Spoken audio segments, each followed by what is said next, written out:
All right, hello and welcome to the Sketchbook Saga, where I do my best to teach myself how to draw. Now, this week is coming to a close, and it is that time again to start to wrap up and to do something a little bit fun. Now, we've been working on those 30-minute draws. We've been working on that. You will be able to draw by the end of the book, and a few little side projects.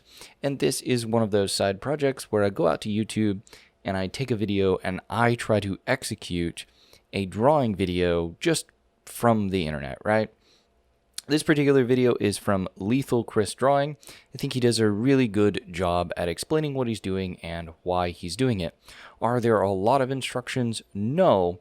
But what instructions he does give come with great visual representations and are easy to follow. So if anyone is looking to try to draw trees like I do here today, I also recommend his videos. Now, this is me trying to draw birch trees, and there is quite a bit to take away from this one. First, the first time I did one of these videos, I did an oak tree, and I didn't really challenge myself that much. I spent about 45 minutes drawing a singular tree, and I wanted to go ahead and space the 3 tree drawing videos out a little bit so that I could maybe see some potential progress between tree number 1, tree number 2, and tree number 3. So I'm spacing them out by about a week, and this is a week of progress, a week of practice, a week of doing other things in between these. The other thing I did to push myself is instead of drawing 1 tree, I'm drawing 3.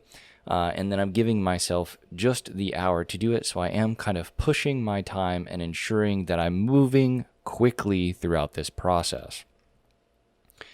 So what did I like about this? What did I not like about this? Where did I think I could grow? So one of the things I noticed is if you watch that other video, I did not do a good job of keeping my branches skinny.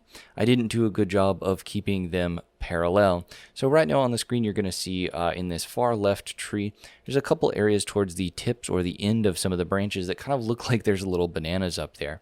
And so effectively what you're seeing me do in the drawing is extraordinarily inefficient because I'm having to go back and effectively tighten that up or redraw that so that it looks like these small, skinnier branches. Also didn't really leave myself a lot of flexibility when I drew out the branches here. One, I didn't really plan how I was going to place the branches on the trees. So they're all just kind of coming out of the side or a similar place on the front of the tree.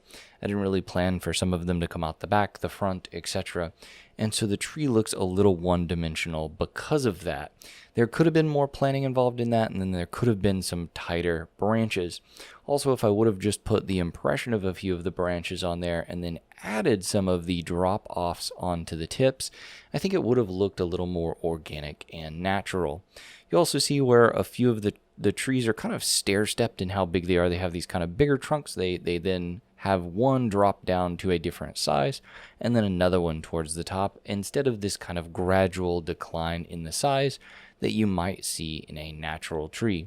The middle one does a bit better for this process, and they do improve as they go and as I go in and correct them. That being said, there is still something to be desired here. There's also some desire to work on the depth between the trees.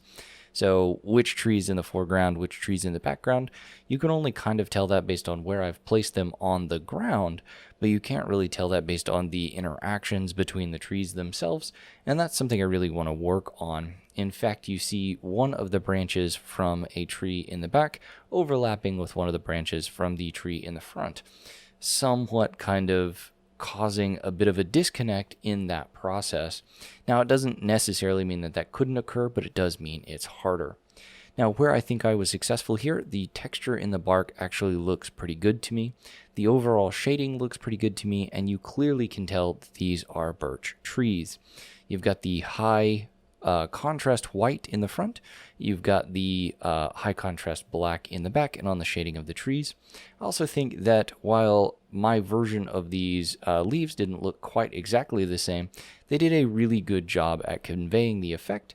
And then I love the minimalist kind of less is more aspect to the grass and the shading at the bottom.